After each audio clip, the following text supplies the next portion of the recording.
सकल विद्या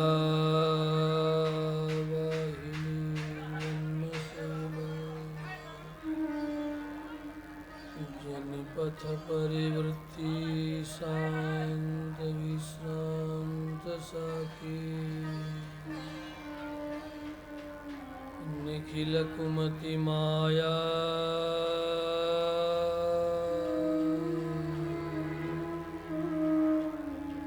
सर्वरी बालसूर्य निगम जलधि वेला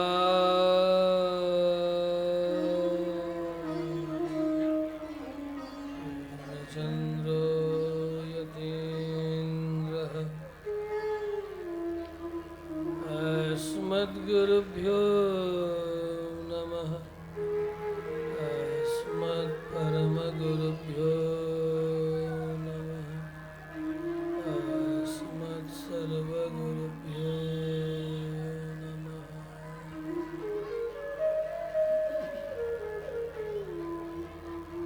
श्रीमते रामानुजाय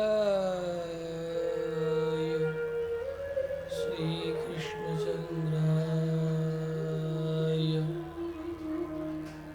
सौमित्राय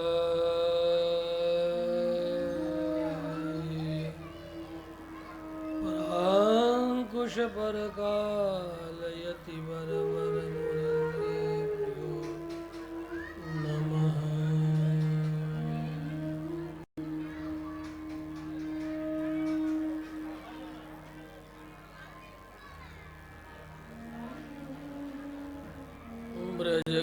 ब्रजकुलमहिलानां प्राणभूताखिलानां पशुपतिगृहिण्या कृष्णवत्प्रेमपात्रम्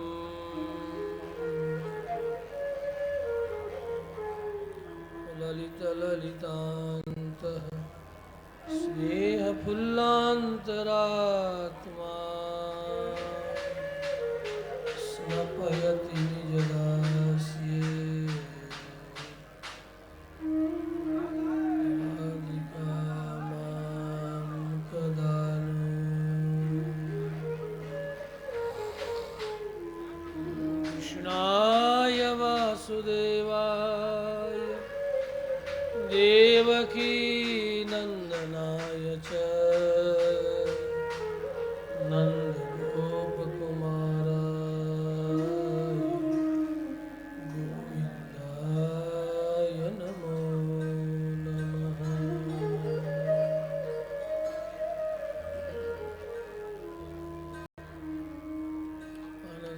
अनन्ताचार्य कृपया वेदान्तद्वयपारगम् श्रीरामकृष्णाङ्घ्रिसदभक्तं विश्वगार्यं गुरुं भजे।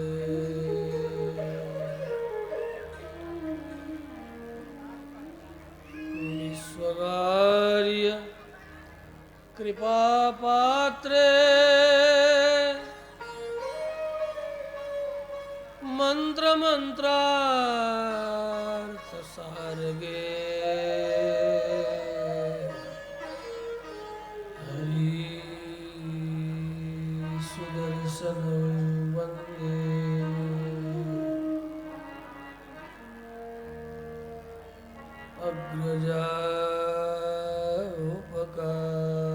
अग्रजारोपकारकम्।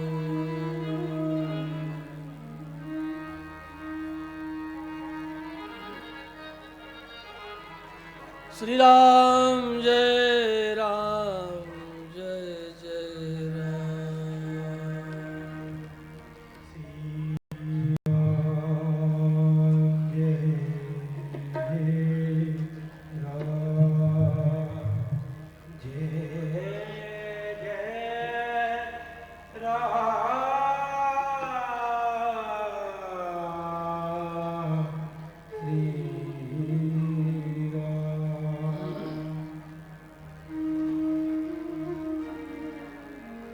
श्री राम जय राम जय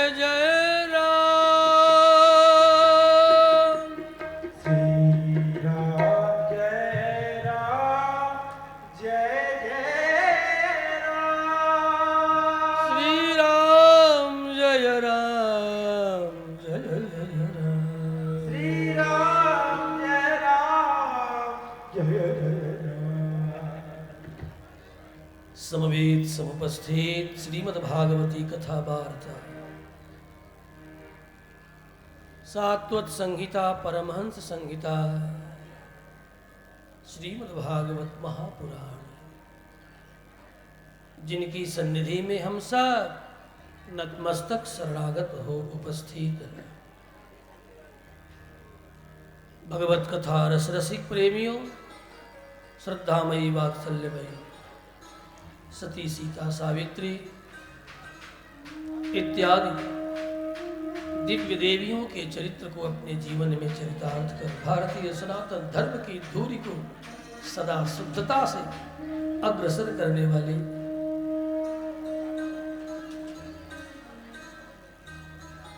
धर्म आधार वेद आधार साक्षात परमात्मा को अपने गर्भ में बुलाने वाले मेरी स्नेहमयी आनंदमयी वात्सल्यमयी देवियों माताओं बहनों,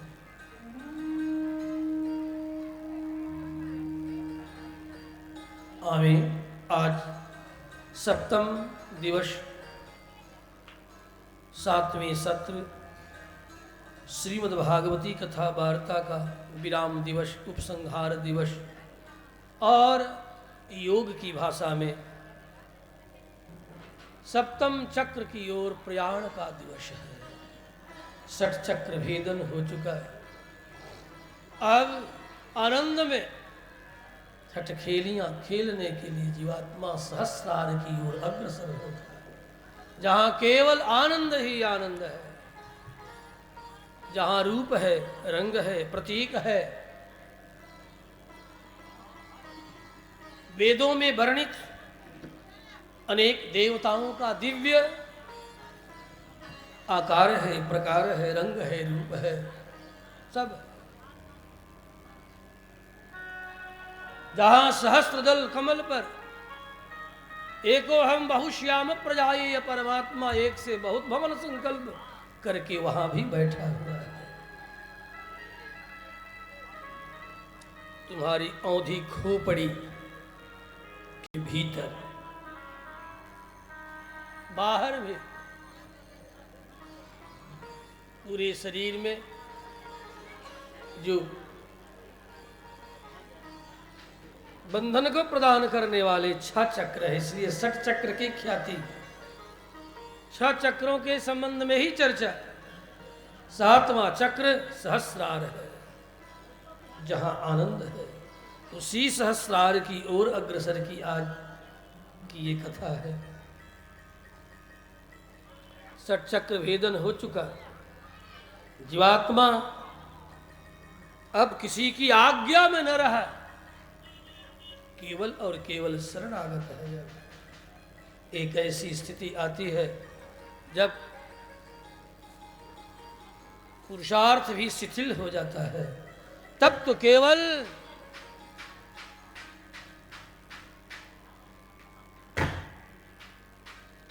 ईश्वर प्रणिधानाद वा ईश्वर प्रणिधान शरणागति, ईश्वर प्रणिधान शरणागति ही एकमात्र उसी का अवलंबन होता है। अब आज केवल शरणागति का अवलंबन है, पुरुषार्थ अब न चलेगा, शिथिल हो चुका। अब जिम्मेवारी उसकी है। 6 चक्र तक हमारी जिम्मेवारी थी, आगे की जिम्मेवारी नहीं। आगे जीवात्मा की स्वतः की गति नहीं। प्रकृति मंडल में पड़ा हुआ जीव सूक्ष्म शरीरों के साथ बस यहीं तक आ सकता है। यहाँ के बाद तो परमात्मा का दिव्य मान चाहिए, तभी वह विशिष्ट विमान भेजता है। जब उसे हम यह मान दे मैं तुम्हारा हूं और तुम मेरे हो, बस यही भागवत हमें सिखाता है।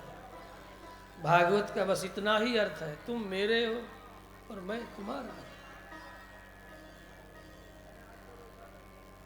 पति पुत्र परिवार का कहाँ, उनका भी, उनमें निवास करने वाले उस परमात्मा का ये दृष्टि पैदा करती है भागवत ये कथा। ये समस्त करचरण विशिष्ट जो हाड़ मांस में हम सब झूल रहे हैं, इसे झुलाने वाला वही है, टिकाने वाला वही है, बजाने वाला वही है, बोलने वाला वही है, बोलवाने वाला भी वही है। के नेसितम प्रेषितम मनः, कौन है जिसकी प्रेरणा से सारे ज्ञान कर्म इंद्रियां चलायमान हो रही है, प्रेरणा को प्राप्त हो रही है। कोई और नहीं है। चक्षुष श्रोत्र खौ देवो युनक्ति, कौन है वह? प्रश्न करता है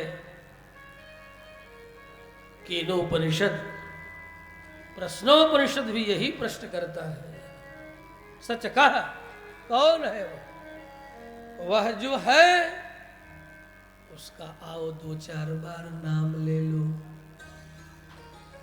ठीक है, बड़ा मधुर है, नाम भी उसका मधुर, नाम भी,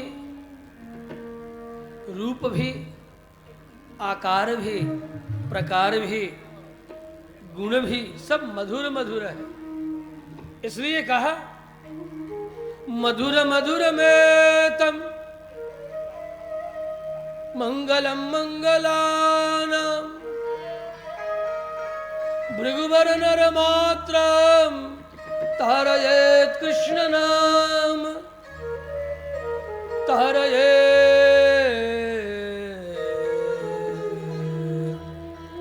राम नाम।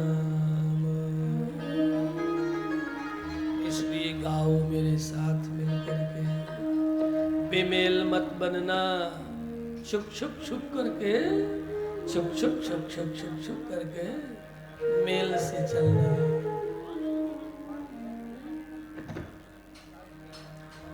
श्री राम जय राम, जय जय राम, श्री राम जय राम, जय जय राम, श्री राम जय राम, जय जय राम,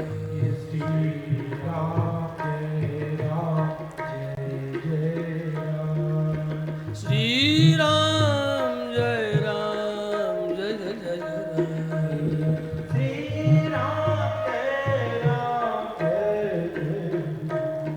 राम, श्री राम जय राम, जय जय राम, श्री राम जय राम, जय जय राम, जय राम, जय जय राम, श्री राम जय राम, जय जय राम, श्री राम जय राम, जय जय राम, श्री राम जय राम, जय जय राम, श्री राम जय राम, जय जय राम। बेस कम करके साउंड बढ़ाओ। श्री राम जय राम, जय जय राम, श्री राम जय राम, जय जय राम, श्री राम जय राम, जय जय राम,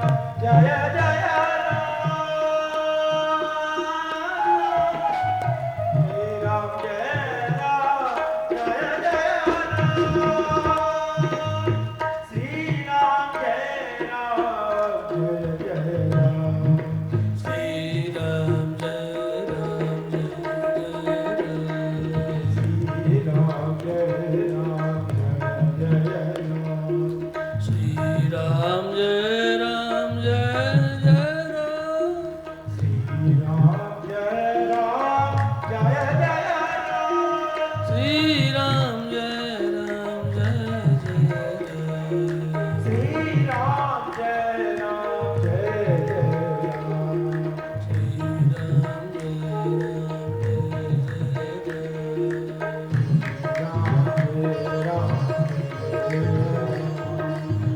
हरे राम, राम राम हरे हरे, हरे कृष्ण कृष्ण कृष्ण,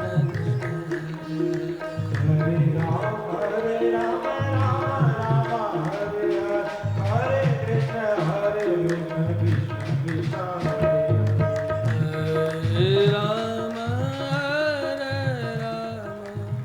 राम राम, हरे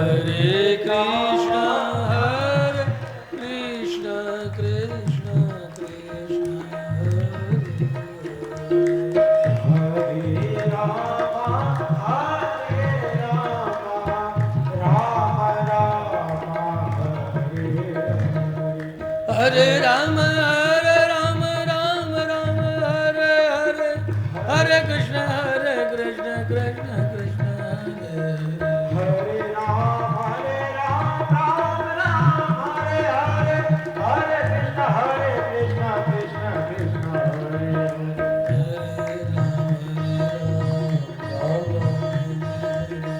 Hare Krishna, Hare Krishna, Krishna Krishna, Hare Rama, Rama Rama, Hare Hare, Krishna Krishna, Krishna Krishna, Hare Hare. Hare Ram,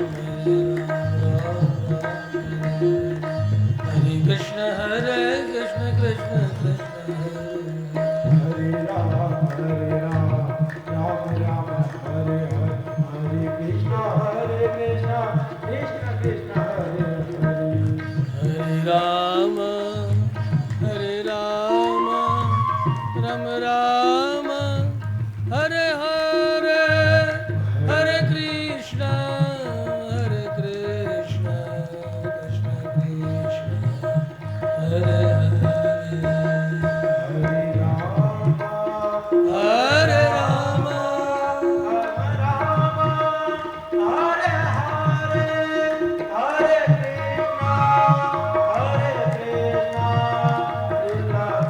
Krishna, Krishna Krishna, Hare Hare. Hare Ram,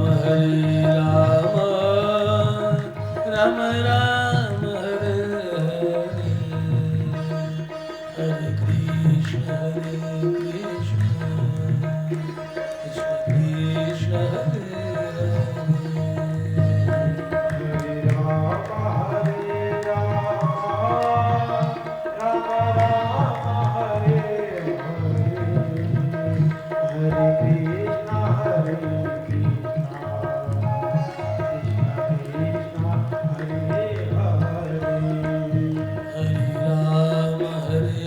Ram, Rama Ram, Hare Hare, Hare Krishna,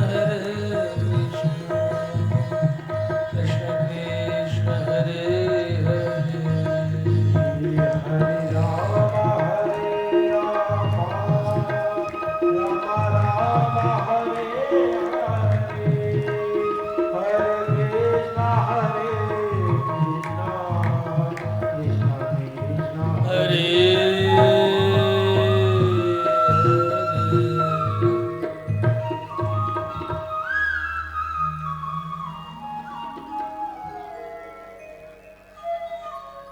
कल रुक्मिणी विवाह प्रसंग आप सबने अंत तक अनुभव किया और संक्षिप्त प्रसंग सुना भी।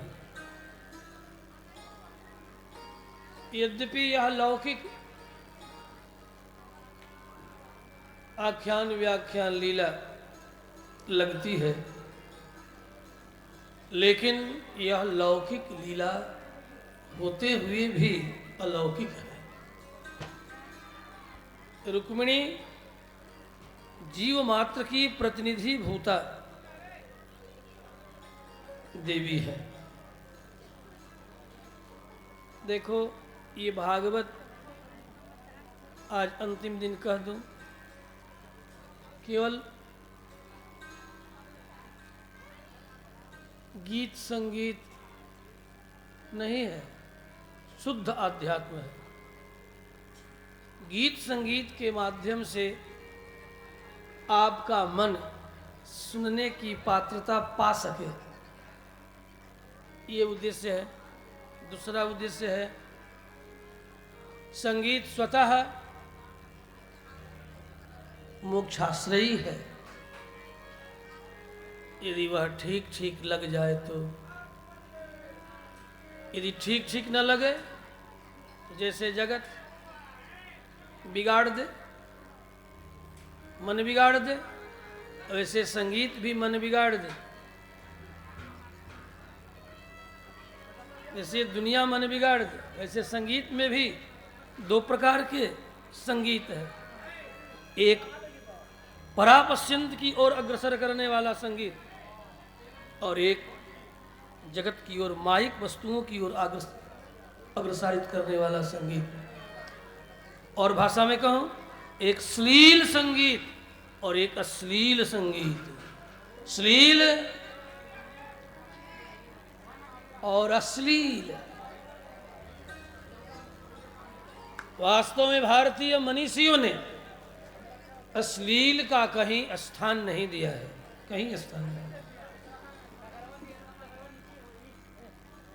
संगीत के आचार्यों में आज से 5000 वर्ष पूर्व, मैं पूर्व के आचार्यों का नाम न लूं, पौराणिक आचार्यों में गर्गाचार्य जो ज्योतिर्विद भी हैं और संगीत के आचार्य भी हैं। पता नहीं ये लोग मानते हैं कि नहीं, मुझे नहीं मालूम। गर्गाचार्यों को संगीत का आचार्य मानते हैं कि नहीं मानते हैं आधुनिक लोग, मुझे नहीं मालूम, क्योंकि मैं संगीत को किसी विधा से पढ़ा नहीं। मानते हैं कि नहीं मानते ये भी मुझे पता नहीं, लेकिन हाँ पुराणाचार्य मानते हैं। पौराणिक आचार्य स्वीकार करते हैं, क्योंकि 5000 वर्ष पूर्व गर्गाचार्य ने अपने गर्ग संहिता में संगीत का विभाजन किया है, रागों का विभाजन किया है, रागों का नामकरण किया है। तो आज हम इधर थोड़ा इसलिए कह दे रहे हैं कि ये लोग आज की विधि से पढ़े लिखे लोग हैं, तो मुझे उधर न घसीटना आप लोग। हाँ, ओ अब मैं जो कुछ भी तो प्राचीन, हमारे यहाँ के एक संत कवि हैं, कहते हैं 6 राग 36 रागिनी,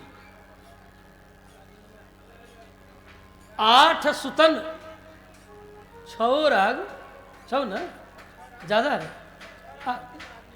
6 राग 36 रागिनी, 8 सुतन करी ढेरा रे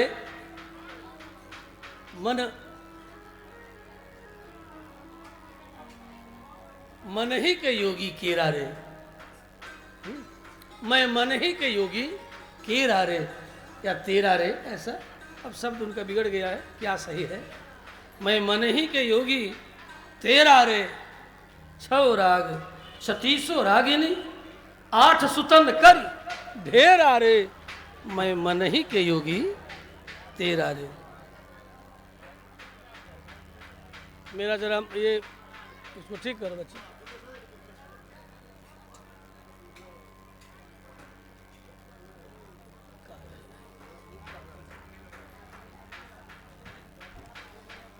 श्री रामभद्र भगवान की।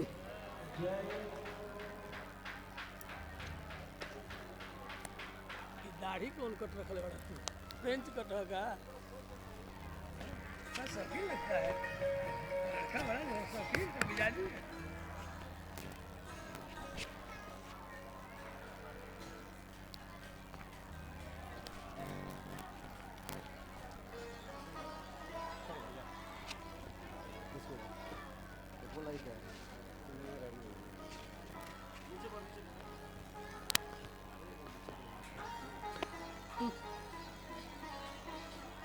ना थोड़ा नजदीक करें।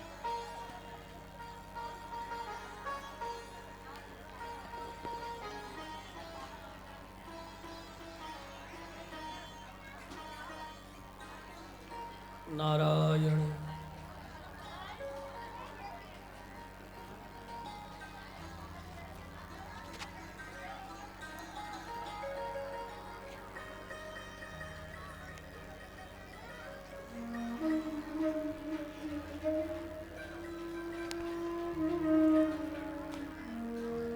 श्री रुक्मिणी कृष्णचंद्र भगवान की। तो मैं प्रसंग पर आता हूं। रुक्मिणी और कृष्ण का यह विवाह है, वास्तव में जीवात्मा और परमात्मा का सम्मेलन है। जीवात्मा की प्रतिनिधि रूप रुक्मिणी है। हम सब जीव ध्यान से सुनो, जीव स्त्री है। हमारे भीतर पुरुष होने का जो भाव भर गया है यह भ्रम है। सकल जीव स्त्री है। पुरुष जैसा शरीर मिल गया तो पुरुष होने की भ्रांति हो गई, लेकिन हूं नहीं। मैं भी स्त्री हूं स्वरूप से, शरीर से नहीं हूं, स्वरूप से हूं। और जिन्हें स्त्री का शरीर मिला है वे स्वरूप से भी स्त्री हैं और शरीर से भी स्त्री हैं। इसलिए आप सब आत्मा के स्वरूप के बहुत निकट हो। यही कारण है कि स्त्रियों में श्रद्धा, निष्ठा, सेवा, करुणा, ममता अधिक होती है। क्यों? आत्मा के गुण के अधिक निकट होने के कारण। लोग पूछते हैं आखिर स्त्री शरीर में यह करुणा अधिक क्यों है, ममता अधिक क्यों है, दया अधिक क्यों है? उसका मुख्य कारण है कि जीवात्मा का जो स्वरूप है वह ऐसा ही है जैसा स्त्री शरीर वाले जीव का है।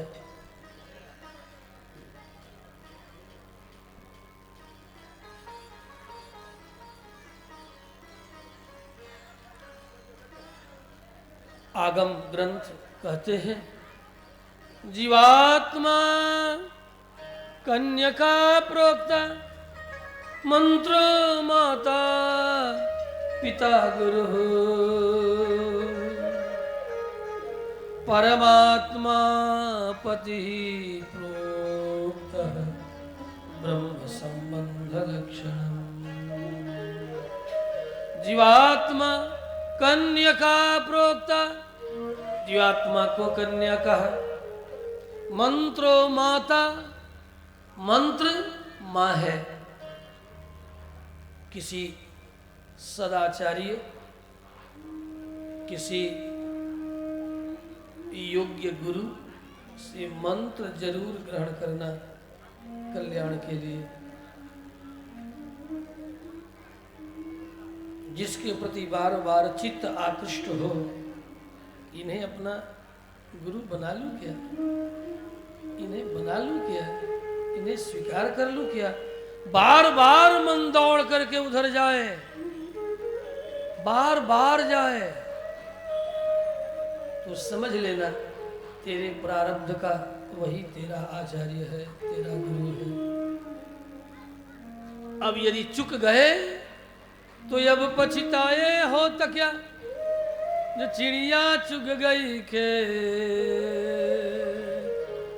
बहुत रही, बहुत गई थोड़ी रही, नारायण अब बचे। बहुत गई, बहुत गुजर गया। 7वां दिन भी आज गुजर रहा है और किसी के लिए 8वां दिन बना तो है ही नहीं। रविवार से लेकर के सोमवार तक, सोमवार से लेकर के रविवार तक 7 ही दिन बने। इसलिए 7 ही दिनों में भागवत की कथा सुनने की विधि है। 8वां दिन किसी के लिए नहीं है। चाहे अमेरिका में जन्म लो, चाहे जापान में, ऑस्ट्रेलिया में या अंटार्कटिका में कहीं जन्म लो, पृथ्वी के कोने में या भूअरलोक, स्वर्गलोक, जनलोक, तपलोक, सत्यादि लोकों में, वहाँ भी जाओगे तो 7 ही दिन मिलेगा। हाँ जी, आपको कैसे पता? वहाँ से आ रहे हैं ना, हंसी मत समझना, ठिठोली मत समझना, घूम घाम के आ रहे हैं। हाँ, घूम घाम के आ रहे हैं, ठिठोली मत समझना। यद्यपि है ठिठोली, लेकिन समझना मत। सत्यलोक पर्यंत जाओगे वहां भी, और वहां के बाद फिर दिनों की कोई गणना नहीं है। न कालः तत्र वै प्रभु। वहां के बाद से लौट के, वहां से बाद, वहां के बाद, वहां से बाद दिन रात नहीं, समय की कोई गणना नहीं। सत्यलोक तक ही समय की गणना है। ऊपर के पृथ्वी को छोड़ दो तो 6 लोक, और पृथ्वी को पुनः नीचे छोड़ दो तो 7 लोक। पृथ्वी को लेकर के ये पूरे 14 लोग, भूर्भुवः स्वः, जनलोक, तपलोक, सत्यलोक, नीचे तल, तलातल, सूतल, बीतल, रसातल, महातल, पाताल, 14 भुवन।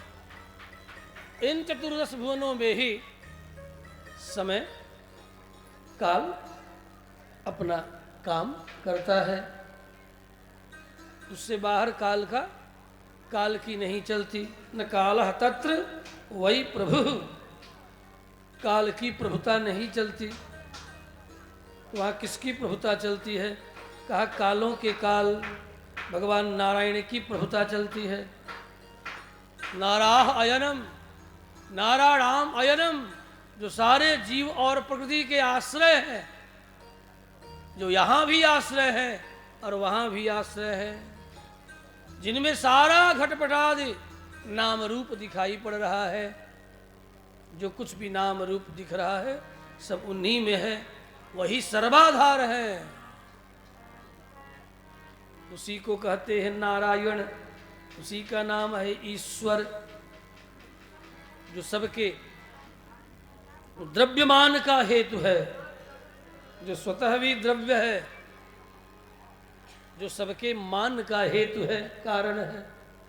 देखो थोड़ी हमारी भाषा जरूर क्लिष्ट, भाषा क्लिष्ट नहीं, इसके भीतर के जो भाव है वो क्लिष्ट हो सकता है। हाँ?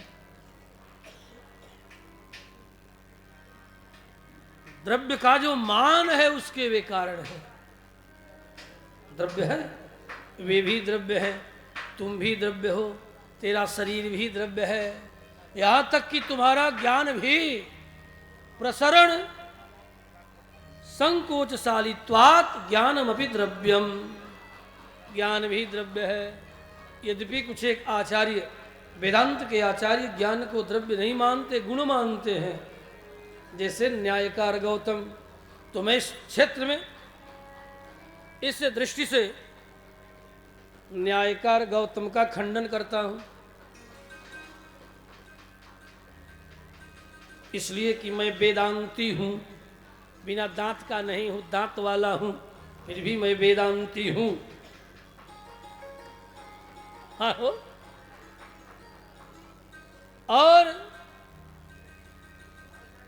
न्यायकार गौतम की अनेक ऐसे सूत्रों का हमारे पूर्वाचार्यों ने खंडन किया, उसका मैं अनुसरण करता हूं, जिसमें कहा कि ज्ञानमपि द्रव्यम, ज्ञान भी द्रव्य है।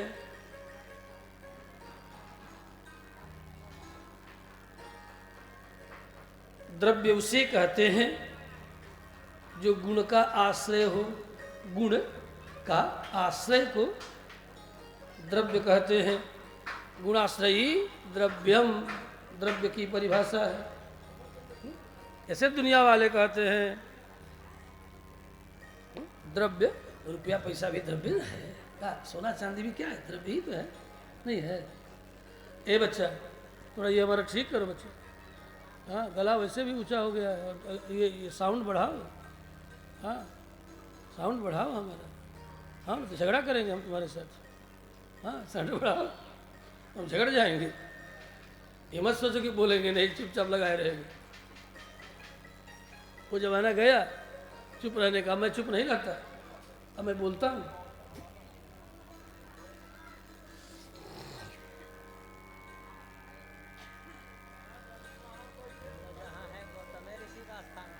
हाँ इसी ने गौतम के घर में घुस के गौतम का खंडन कर रहे हैं।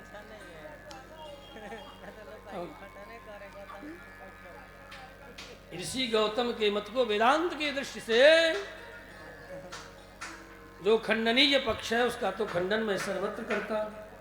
अब मैं थोड़े मेरे आचार्य जन करते हैं, उनका मैं अनुसरण करता हूँ। वेदांत सूत्र के 3 अध्याय के 3 पाद में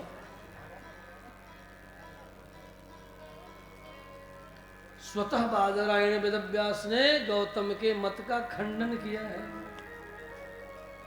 बादरायण वेदव्यास ने खंडन किया है। तो आप कहोगे कि बादरायण के समकालीन है क्या? और वेद व्यास के समकालीन ही नहीं, उनसे भी प्राचीन है। हाँ, बहुत प्राचीन है।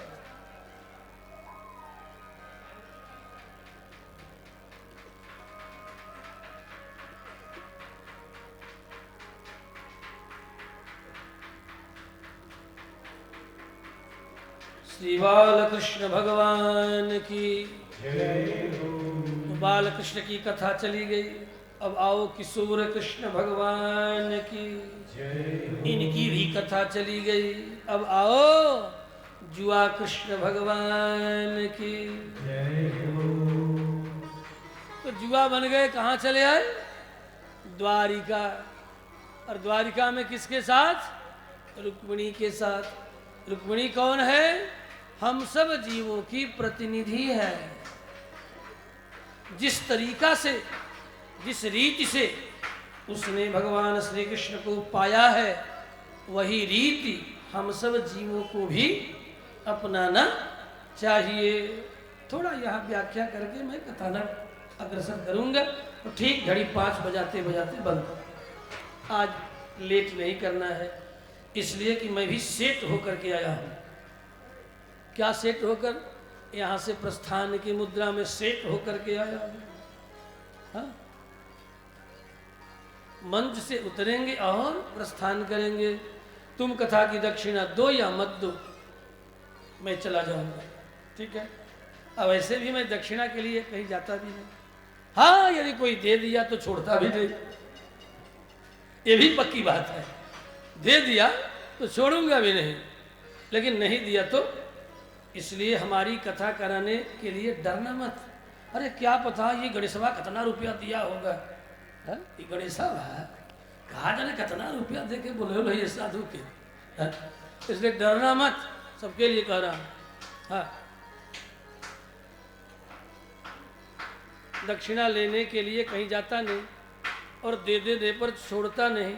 ठीक है? ठीक है कि नहीं? ठीक है, ठीक है ना? अच्छा हाँ, तो उठा के बताओ देवी ठीक है कि गलत है? मानता नहीं। और यदि दे दिया तो छोड़ता नहीं, वो भी समय पर। अब यहाँ से चला गया तो फिर पीछे मुड़कर के नहीं देखने वाला कि तूने खैरात ही कथा सुन लिया कि कुछ दिया भी, पूछने वाला नहीं। हाँ, कि जो मेरा है वो भाग भाग करके मेरे पीछे पीछे आएगा। कई जगह से छोड़ करके भाग जाता हूँ। अभी कहा हूँ मोहन, बरौली में 6 तारीख से 12 तारीख तक कथा, और 12 तारीख को रात्रि 8 बजे वहां से छोड़ के भाग चला। लेकिन काहे को दक्षिणा जैसे भगवान नारायण की पीछा करती है, क्योंकि दक्षिणा देवी है। किसकी देवी है? नारायण की, यज्ञ की पत्नी है। तो यज्ञ की पूर्णाहुति हो गई और लोगों ने दक्षिणा जरा देने में विलंब किया। देना तो था ही, विलंब किया। तो हम बस गाड़ी पर बैठे और चल दिए। जिस तरह यज्ञ की पीछा दक्षिणा करती रहती है, उसी तरह उस दक्षिणा ने इतना पीछा हमारा किया, भाग भाग के पीछा किया, और अंत में पीछा करके पकड़ ही लिया मेरी चोटी। और चोटी पकड़ करके मेरी झोली में आकर के बैठ गई और आके कहने लगी, तू छोड़ करके चला गया था, मैं नहीं छोड़ सकती। कहा ठीक है, तुम नहीं छोड़ोगी तो मैं क्या करूंगा। वक्षस्थल पर अधिकार देने का तो है नहीं, चरणों में अधिकार अवश्य मिलेगा। इसीलिए संतों के चरणों में लक्ष्मी रहती है। संतों के चरणों की पूजा करना और उसी संतों के चरणों में भगवती महालक्ष्मी का ध्यान करना, क्योंकि भगवान के वक्षस्थल पर लक्ष्मी दक्षिणा निवास करती है और संतों के चरणों में लक्ष्मी दक्षिणा निवास करती है।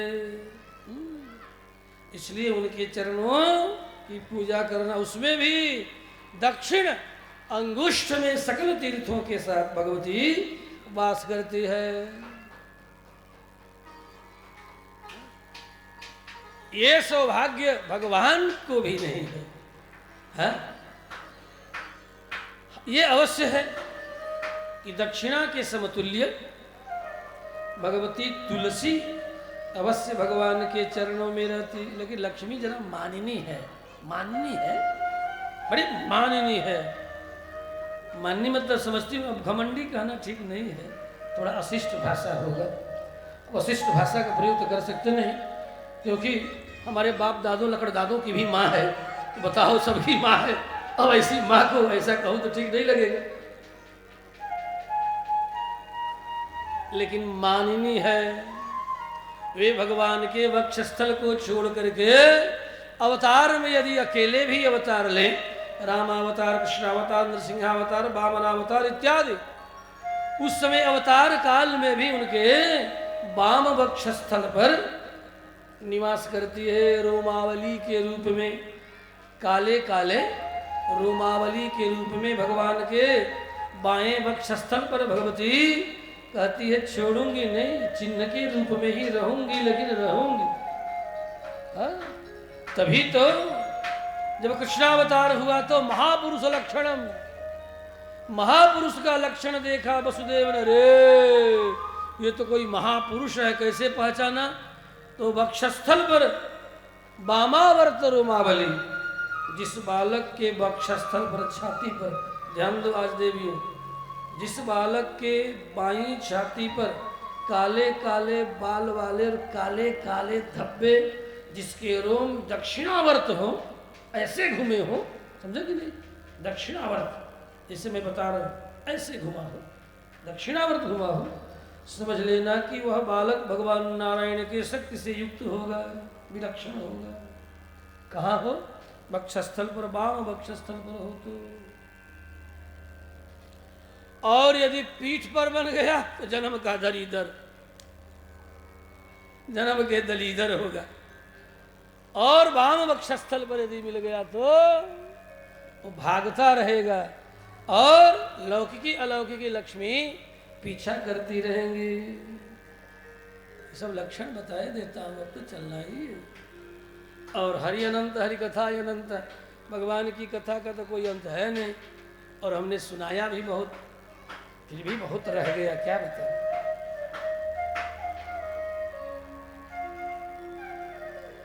तो भाई छेड़ो मत हमको, अभी छेड़ो मत, छेड़ोगे तो छोड़ूंगा नहीं।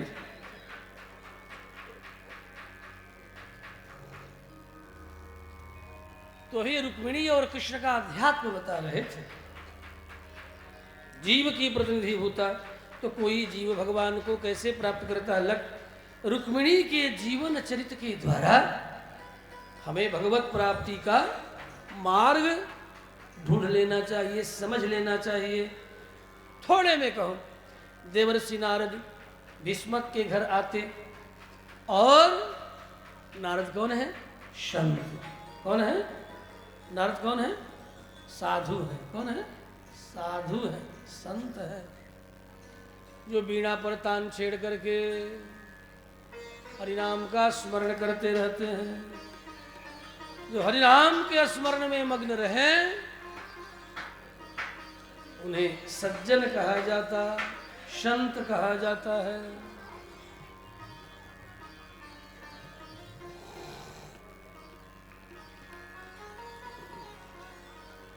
आते भीष्मक बड़ा सम्मान करते, उच्चासन प्रदान करते, पत्नी पुत्र पुत्रियों के साथ बैठ जाते, और बैठ करके अपराह्न में देवर्षि नारद से अनेक तरह के भगवत भागवत चरित्र श्रवण करते।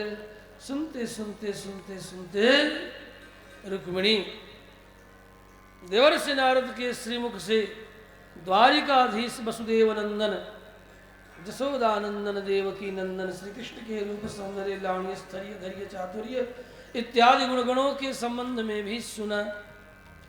सुन सुन करके देवर्षि नारद के मुख से तो पहले क्या किया? माता पिता भाई बंधु के साथ सत्संग,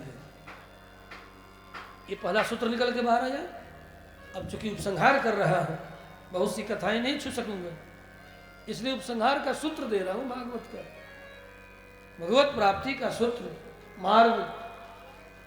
तो पहला सूत्र निकल करके आया कि जीवन में सत्संग करो।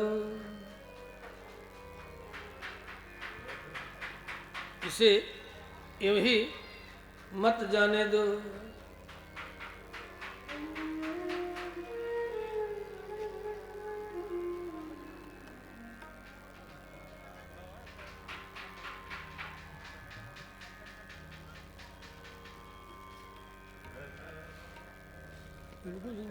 दरबारी में प्रथम भगति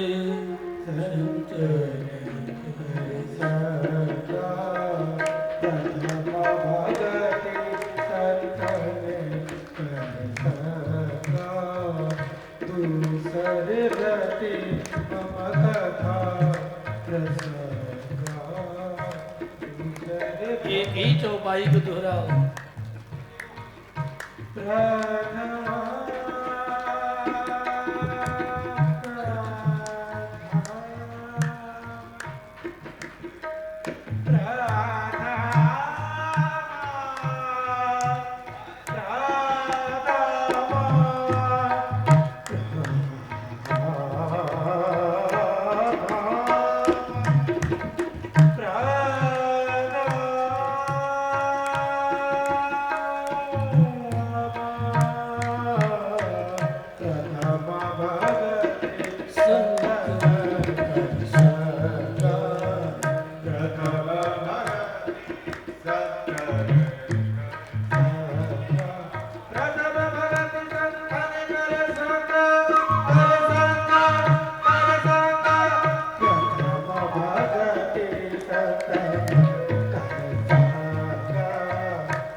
शरीरति मम कथा प्रसंग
भगति संतन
आया जीवन में सत्संग हो।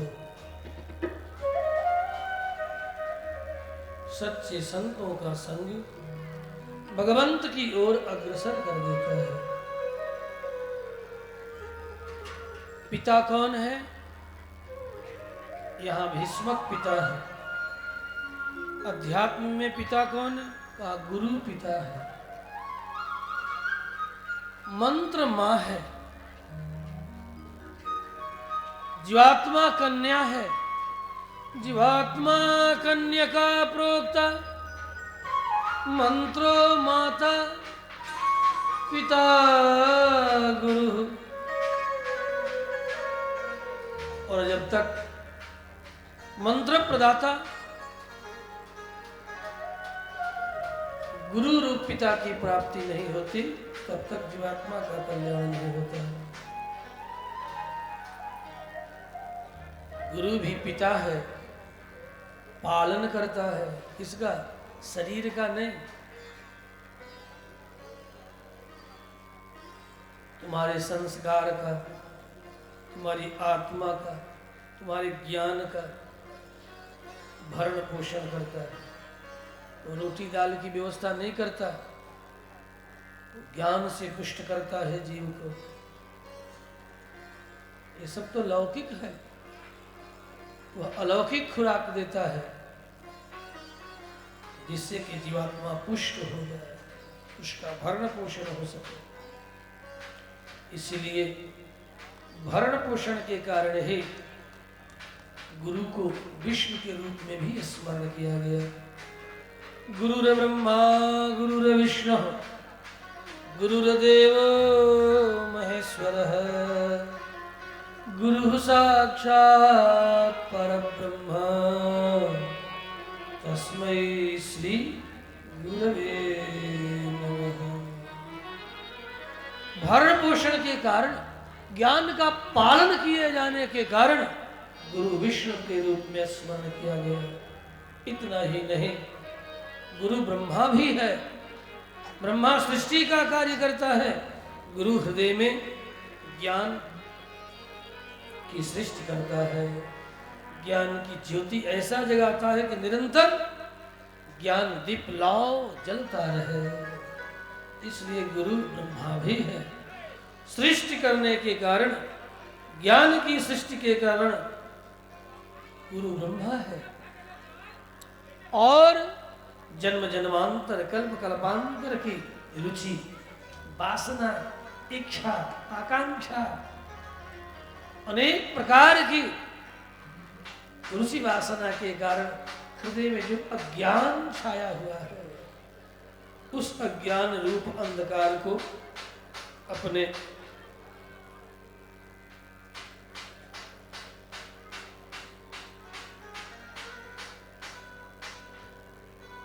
दिव्य नृत्य के द्वारा, अपने दिव्य ज्ञान के द्वारा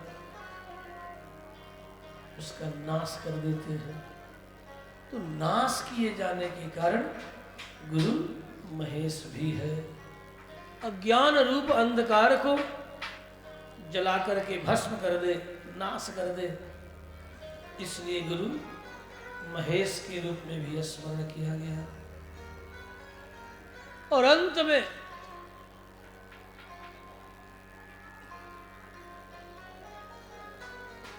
और भी कहा गया, गुरुरेव परज्ञानम गुरुरेव परागति। पर ज्ञान की उपलब्धि भी तब तक नहीं हो सकती जब तक जीवन में गुरु न हो। भटकता ही रह जाए जीव। जीवन में जब ऐसे सत्संग में कोई गुरु मिल जाए, जैसे देवर्षि नारद रुक्मिणी को प्राप्त हो गए। रुक्मिणी कौन है?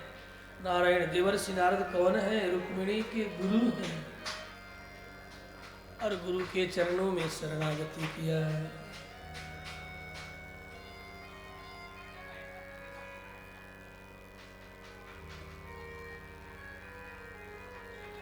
देवर्षि नारद ने कृपा की।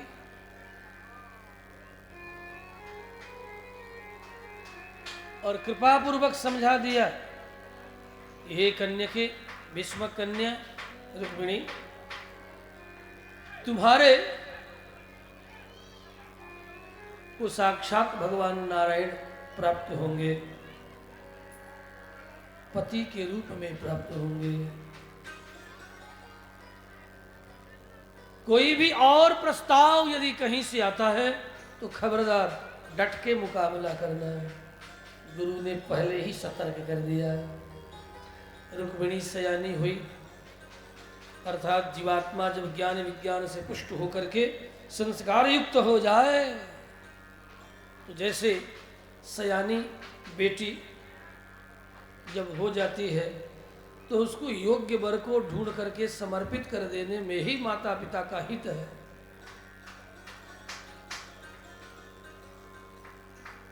उसी तरह ज्ञान विज्ञान से युक्त यह बुद्धि भी धी है और कन्या भी धी है। कन्या का भी पर्यायवाची धी, लड़की का भी पर्यायवाची धी। इसीलिए उत्तर भारत में, उत्तर बिहार में ही आप चले जाओ, मैथिल में धिया पूता, धिया पूता, धिया माने बेटी, पूता माने पुत्र। तो धिया अर्थात धी, वही बिगड़ करके धिया हो गया। धिया माने बेटी, धी माने बुद्धि, धी का अर्थ बुद्धि भी है। धारणा सामर्थ्यम धी ही, ऐसी बुद्धि को धी कहा जाता जिसमें कि धारणा का सामर्थ्य हो, जो किसी भी ज्ञान विज्ञान को धारण कर सके, ऐसी बुद्धि का नाम ही धी है। तो कन्या का भी पर्यायवाची धी है। क्यों? वो अभी धारण करती है, धारण करने का सामर्थ्य है। कहा किसे धारण करती है? कहा परमात्मा को भी अपने पेट में धारण करने का सामर्थ्य रखती है, इसीलिए उसका नाम है धी। यदि तप पूर्ण है, ठान लिया कि परमात्मा को ही पेट में बुलाऊंगी, जिसे पाने के लिए जब तक अमलात्मा विमलात्मा करते रहते हैं, उनको मैं अपने पेट में बुला करके दिखाऊंगी दुनिया को। ऐसी भी देश में कन्याएं हुई है सनातनी, जिसमें देवहूति का नाम है। जब पति ने कहा मैं तो सन्यास ले लूंगा, कहा ठीक है, तुम जिसके लिए सन्यास लोगे, जिसे पाने के लिए, उसको मैं पेट में बुला करके अपने गोद में खिलाऊंगी। ठीक है, ले लेना सन्यास। ऐसा देवहूति ने चुनौती दिया अपने पति करदम को, और करदम झेप गए। बात तो अद्भुत है। और यदि ऐसी कन्या पत्नी के रूप में मिले तो संन्यास लेने की कोई जरूरत नहीं। लेकिन ऐसी मिलती कहाँ है? हाँ, मिलती कहाँ है? देखो, अब ठिठोली में कह रहा हूं और कह देता हूं, कोई बात में रखता नहीं, कह देता हूं।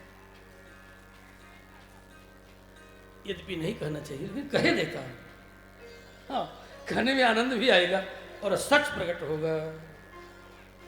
मैंने अपने जीवन में सन्यास, पूर्ण सन्यास, अपने जीवन के जन्म के 40वें वर्ष में लिया है। पूर्ण सन्यास, नहीं तो ब्रह्मचर्याश्रम में ही थे 40 वर्ष तक। नैष्ठिक ब्रह्मचर्य का ब्रह्मचर्याश्रम में थे। क्यों? निहारता रहता था कि शायद कोई ऐसी देवहूति की तरह मिल जाए। ठिठोली समझ लो। अब देखो भाई, अब देखो ठिठोली समझ लो।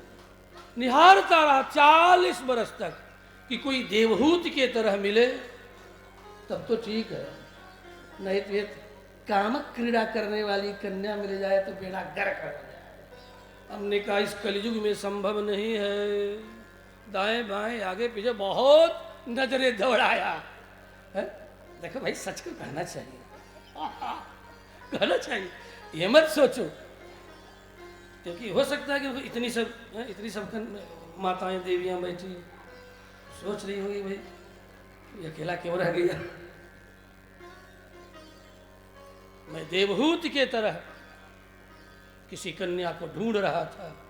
मान लो सच थोड़ी देर के लिए, क्या इसमें दिक्कत, मान लो। लेकिन संभावना कहीं दिखाई नहीं पड़ी। तुरंत में ठाकुर जी से कहा अब पूरा संन्यास दे दो। लगता है कि मेरे लिए देवहूति जैसी कोई कन्या इस प्रकृति में है ही नहीं। क्यों देवहूति जैसी कन्या क्यों ढूंढ रहे थे? कहा देवहूति जैसी कन्या मिल जाती तो साक्षात भगवान को अपने पेट में बुला लेती और मुझे उस परमात्मा का पिता होने का सौभाग्य प्राप्त होता। मैं किसी और का पिता बनना नहीं स्वीकार करता, मैं परमात्मा का पिता बनना स्वीकार करूंगा। क्यों? इसलिए कि मेरा जो गोत्र है उस गोत्र के ऋषि परमात्मा के पिता हो चुके हैं और ऋषि ही जन्म लेता है। ये मत सोचना कोई और जन्म लेता है। यदि तुम सांडिल्य वंश के हो तो सांडिल्य ही जन्म लिए हैं, कोई और नहीं। यदि तुम अपने तप त्याग के द्वारा जगाओ, तेरे गुणसूत्र में ऋषि सांडिल्य विद्यमान है, तेरे गुणसूत्र में गर्गाचार्य विद्यमान है, तेरे गुणसूत्र में वशिष्ठ विद्यमान है। यदि तुम वशिष्ठ गोत्र के हो तो वशिष्ठ विद्यमान है तुम्हारे गुणसूत्रों में। उसके लिए तुम्हें तप करना होगा, त्याग करना होगा। तो तेरा वशिष्ठ तेरे गुणसूत्रों में विद्यमान है, वो प्रकट हो जाए। वो कहीं गया नहीं है, ऋषि कहीं नहीं गए हैं, आज भी विद्यमान है अपने पुत्र करत्रादि के माध्यम से। ध्यान दो मैं क्या बोल रहा, ऐसे नहीं बोलता, क्योंकि मैंने जीवन में बहुत श्रम करके इन सब चीजों पर चिंतन किया है। इसलिए तुम्हारे पास गुणसूत्र है, वही गुणसूत्र है जो पूर्व के ऋषियों में था। ऋषि ही जन्म लिया है अपने पुत्र पौत्र आदि के रूप में, कोई और जन्म नहीं लिया है। यदि तुम उसके जैसे दिनचर्या में अपने आप को ढाल लोगे तो तेरे भीतर गौतम प्रतिष्ठित है, तेरे भीतर वशिष्ठ प्रतिष्ठित है, तेरे भीतर अत्रि प्रतिष्ठित है, तेरे भीतर पुलह पुलस्त कृदु भृगु वशिष्ठ सब जितने आदि ऋषि हैं सभी प्रतिष्ठित हैं। जरूरत है उन ऋषियों के तरह तेरे जीवन में तप हो, त्याग हो।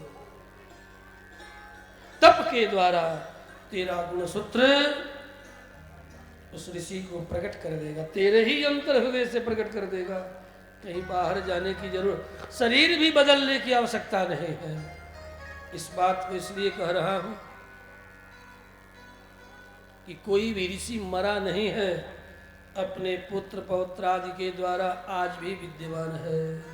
जरूरत है उन ऋषियों की चर्या में, दिनचर्या में अपने आप को ढालने की। जिस दिन तुम ढाल दोगे तो आप पूछ सकते हो बाबा तूने ढाला क्या? बाबा तूने ढाला क्या? कहा प्रयत्न तो कर रहा हूं। कहा अभी भी प्रयत्न ही चल रहा है। कहा और क्या? कली के कोलाहल में न जल शुद्ध है, न वायु शुद्ध है, न दुग्ध शुद्ध है, न फल शुद्ध है, न अन्न शुद्ध है। सब तो हाइब्रिडेड हो गए, सभी तो शंकरीय से युक्त हो गए हैं। आज का अन्न भी वर्ण संकर हो गया। अन्न भी, दूध भी, जल भी, सब में वर्ण सांकर्य आ गया है। तो जब इन पदार्थों में सांकर्य आ गया है तो ऐसे सांकर्य से युक्त पदार्थों के सेवन करने से वह गुणसूत्र भला कैसे जगे जो ऋषियों का गुणसूत्र है तो आंशिक रूप से जगह भी है, सब में जगह है, केवल मुझ में नहीं। लेकिन पूर्ण रूप से जगने के लिए ऋषियों का ही वातावरण चाहिए, ऋषियों का ही आहार व्यवहार विहार चाहिए, तभी वह गुणसूत्र जगेगा।